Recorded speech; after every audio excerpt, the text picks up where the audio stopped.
itu menstruasi. Menstruasi atau haid adalah proses menstruasi bulanan, di mana tubuh wanita mengeluarkan lapisan dinding rahim melalui vagina berupa darah.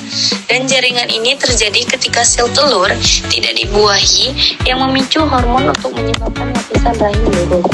Proses ini biasanya dimulai saat pubertas dan berlanjut hingga menopause. Fase menstruasi. 1. Fase menstruasi. Hari ke-1 sampai hari ke-5 atau ke-7, fase ini menandai dimulainya siklus baru. Peristiwa, lapisan dinding rahim, endometrium yang telah menebal, meluruh, dan dikeluarkan melalui vagina bersama darah dan cairan lainnya. Peluruan ini terjadi karena tidak adanya pembuahan sel telur. Kondisi hormon, kadar hormon estrogen dan progesteros berada pada titik terendah. Gejala, keluarnya darah haid dan seringkali disertai kram perut. Dysmenorrhea akibat kontraksi rahim. Sel telur yang dibuahi. Kondisi hormon, peningkatan hormon estrogen dan FSH. Dan fase folikuler. Fase folikuler atau praovulasi, hari ke-1 sampai hari ke-14. Fase ini tumpang tindih dengan fase menstruasi, dimulai sejak hari pertama haid hingga terjadinya ovulasi.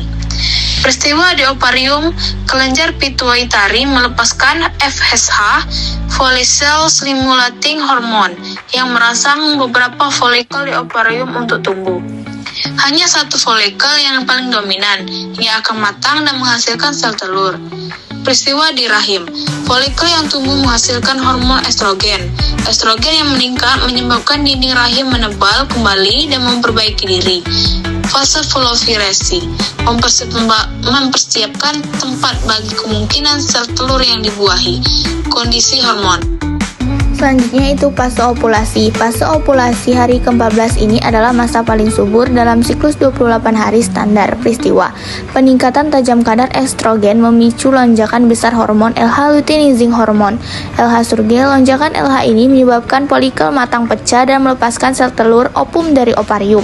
Ovulasi, pelepasan sel telur ke saluran tuba falopis. Sel telur hanya bertahan sekitar 12-24 jam untuk dibuahi.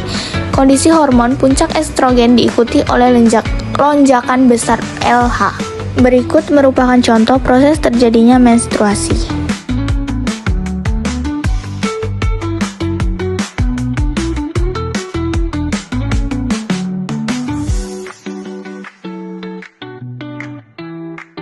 Itulah tadi video mengenai proses menstruasi. Selanjutnya yaitu beberapa hormon yang mempengaruhi menstruasi.